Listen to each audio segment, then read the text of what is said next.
21 मार्च 2025 को लखनऊ के काकोरी के पानखेड़ा गांव में रहने वाला मनोज लोधी रात के तकरीबन 8 बजे अपने दोस्त रोहित राजपूत को कॉल करता है और उसे अपने साथ चलने के लिए कहता है। इस पर रोहित राजपूत मना कर देता है, लेकिन मनोज लोधी के बार बार कहने और जिद करने पर वह तैयार हो जाता है। कुछ देर बाद मनोज लोधी अपने दोस्त रोहित को पिक करने के लिए उसके घर पहुंच जाता है। यह दोनों अपने अपने घर में यह कहकर निकले थे कि वह एक दोस्त की बर्थडे पार्टी में जा रहे हैं और तकरीबन 1 से 1.5 घंटे में वापस आ जाएंगे। वक्त बीतता गया। रात के तकरीबन 10 बज चुके थे, लेकिन यह दोनों लड़के अब तक घर वापस नहीं लौटे थे। घर वालों की बेचैनी बढ़ने लगी।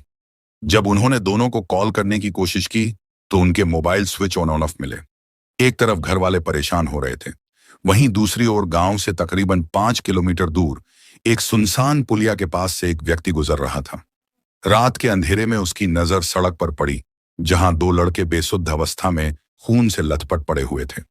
सड़क पर चारों तरफ खून बिखरा पड़ा था।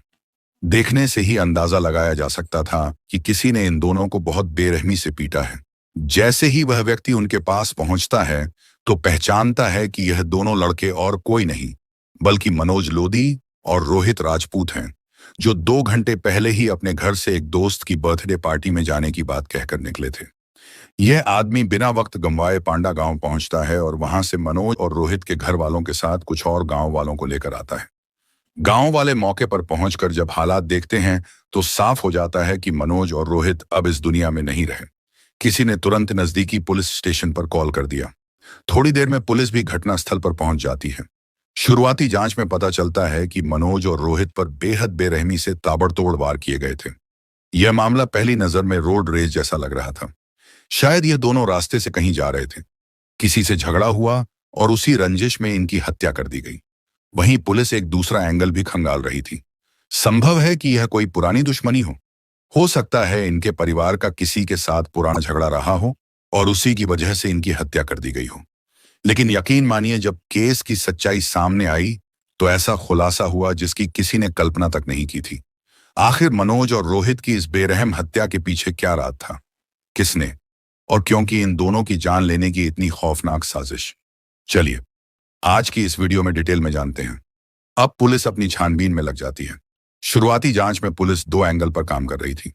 पहला एंगल यह था कि यह दोनों सड़क से जा रहे थे और किसी से इनका झगड़ा हो गया, जिससे गुस्से में आकर उनकी बेरहमी से हत्या कर दी गई हो। दूसरा एंगल यह था कि किसी पुरानी रंजिश के चलते किसी ने साजिश रचकर इन दोनों की हत्या की हो। जांच के दौरान पुलिस को मनोज की बाइक कुछ दूरी पर खड़ी हुई मिलती है, लेकिन दोनों के मोबाइल फोन मौके पर नहीं मिलते। अब अगर बात करें दोनों के बैकग्राउंड की तो मनोज लोधी ITI का स्टूडेंट था, जबकि उसका दोस्त रोहित राजपूत हाल ही में रेलवे टेक्नीशियन एग्जाम में सिलेक्ट हुआ था और जल्द ही उसकी ज्वाइनिंग होने वाली थी। लेकिन जैसे कहते हैं कि जब किस्मत खराब होती है तो इंसान हाथी पर बैठा हो तब भी उसे कुत्ता काट लेता है। रोहित के साथ भी कुछ ऐसा ही हुआ। वह घर पर सुरक्षित बैठा था, लेकिन उसका दोस्त मनोज उसे अपने साथ ले गया और फिर यह खौफनाक वारदात हो गई। पुलिस दोनों की लाशों को पोस्टमार्टम के लिए भेज देती है और जांच तेज कर देती है। जब पोस्टमार्टम रिपोर्ट आती है तो उसमें पता चलता है कि मनोज पर 22 से 23 बार तेज धारदार हथियार से हमला किया गया था, जबकि रोहित पर सिर्फ 4 से 5 बार वार किए गए थे। इससे साफ होता है कि हत्यारे का निशाना मनोज ही था, लेकिन क्योंकि रोहित उसके साथ था इसलिए उसे भी मार दिया गया। पुलिस मामले की तह तक जाने के लिए सबसे पहले गांव वालों से पूछताछ करती है और फिर मनोज और रोहित दोनों के कॉल डाटा रिकॉर्ड यानी CDR निकलवाए जाते हैं। रोहित के नंबर से पुलिस को कुछ खास नहीं मिलता, लेकिन मनोज की कॉल डिटेल्स में एक चौंकाने वाली जानकारी मिलती है। दरअसल मनोज अपने मोबाइल में 2 सिम कार्ड इस्तेमाल करता था। एक सिम उसकी असली ID पर था, जिससे वह अपने जाने वालों से बात करता था, लेकिन दूसरा सिम फेक ID पर लिया गया था, जिससे वह सिर्फ एक ही नंबर पर बात करता था। यहीं से पुलिस को शक होता है कि मनोज किसी ऐसे रिश्ते में था जिसे वह दुनिया से छुपा कर रखना चाहता था। और पुलिस ने जब गांव वालों से बात की तो उन्हें यह जानकारी मिली कि मनोज लोधी की स्कूल के समय से ही एक गर्लफ्रेंड थी, जिससे वह बेहद प्यार करता था और शादी भी करना चाहता था। लेकिन क्योंकि मनोज बेरोजगार था, लड़की के घर वालों ने उसकी शादी पास के ही गांव में एक लड़के से कर दी, जो UP पुलिस में कांस्टेबल था। पुलिस ने जब उस फर्जी ID पर लिए गए सिम की जांच की जिसका इस्तेमाल मनोज कर रहा था, तो जिस नंबर से उस पर कॉल आता था उसकी लोकेशन ट्रेस की गई। पुलिस का शक सही निकला। वह नंबर कोई और नहीं बल्कि मनोज की पुरानी गर्लफ्रेंड अंकिता चला रही थी।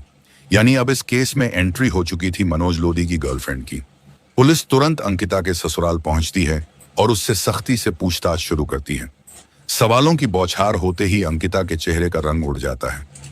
पुलिस का शक गहराता है क्योंकि जिस दिन मनोज और रोहित की हत्या हुई उसी दिन अंकिता ने 35 बार मनोज को फर्जी सिम पर कॉल किया था। लेकिन जब पुलिस इस बारे में अंकिता से पूछती है तो वह साफ इनकार कर देती है। कहती है कि उसने कोई कॉल नहीं की। अब पुलिस का शक तो अंकिता पर है लेकिन कोई ठोस सबूत नहीं। इसके बाद पुलिस फैसला करती है कि अंकिता के पति महेंद्र कुमार से भी पूछताछ की जाए, जो यूपी पुलिस में कांस्टेबल है। उसे ड्यूटी से बुलवाया जाता है और पूछताछ शुरू होती है। जैसे ही महेंद्र पुलिस के सामने आता है, पुलिस की नजर उसके हाथ पर जाती है। वहां पट्टी बंधी हुई थी। जब उससे पूछा जाता है कि यह क्या हुआ, तो वह कैजुअली कहता है कि उसे एक दिन पहले चोट लग गई थी, लेकिन जो जख्म था वह काफी ताजा लग रहा था। अब पुलिस का शक और गहरा हो जाता है। कहीं रोहित और मनोज की हत्या में अंकिता के साथ उसका पति महेंद्र कुमार भी तो शामिल नहीं था। पुलिस जब अंकिता के मोबाइल की जांच करती है तो उसे एक सिम मिलता है जो फर्जी आईडी पर लिया गया था। उसी सिम से अंकिता मनोज से बातें करती रही थी।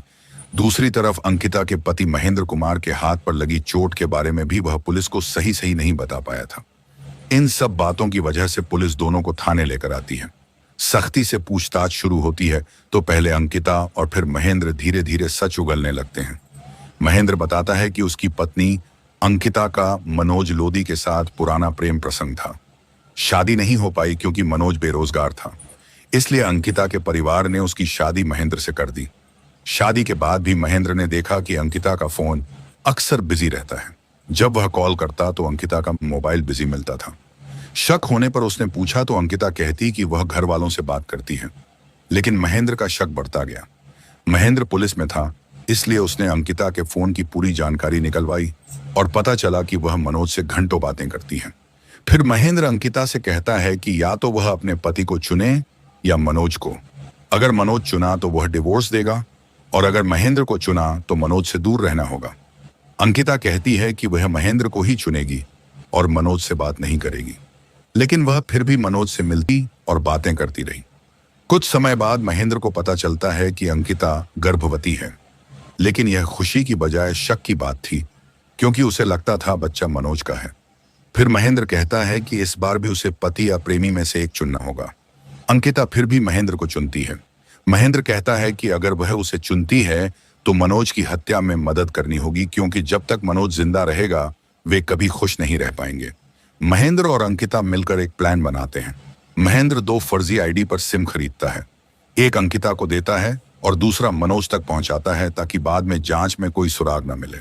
अंकिता उसी फर्जी सिम से मनोज से बातें करती थी। 21 मार्च 2025 को महेंद्र अंकिता से कहता है कि वह पुलिया पर मनोज को मिलने बुलाए क्योंकि वह पहले से वहीं छुपा होगा।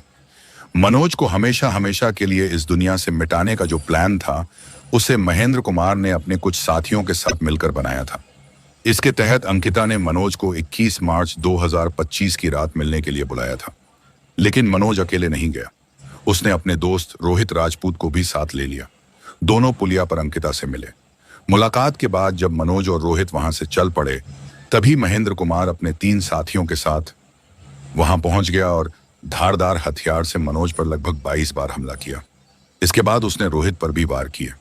उसने कहा कि रोहित को मारना उसका मकसद नहीं था, लेकिन अगर रोहित जिंदा रह जाता तो उसकी सच्चाई सामने आ जाती, इसलिए मजबूरन उसने रोहित की भी हत्या कर दी।